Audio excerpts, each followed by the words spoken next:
Timothy మొదటి పత్రిక 5:8 చదవండి. ఎవడైనను తన స్వకీయులను విశేషముగా తన ఇంటి వారిని సంరక్షింపకపోయిన ఎడలా వాడు విశ్వాస త్యాగము చేసిన వాడై అవిశ్వాసి కన్నా చెడ్డవాడై ఉండును. అటు పూర్తిగా విడిచిపెట్టిపోమని చెప్పింది ఆ వాక్యం.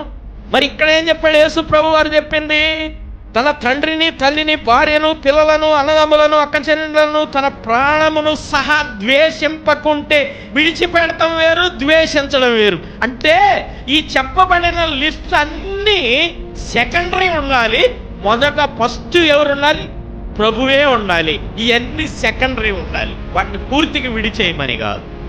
మొత్తం ఎవరి జీవితంలోనైతే ప్రథమ స్థానం ప్రభువుకు ఉంటుందో, దేనికంటే తల్లి కన్నా, తండ్రి కన్నా, భార్య కన్నా, పిల్లల కన్నా, ఇక దేనికన్నా ఫస్ట్ ప్రథమ స్థానం ప్రభువుకు ఉంటుందో వారు నిజమైన శిష్యులని ఎవరు చెప్తున్నారు? ప్రభువే చెప్పాడు స్వయంగా.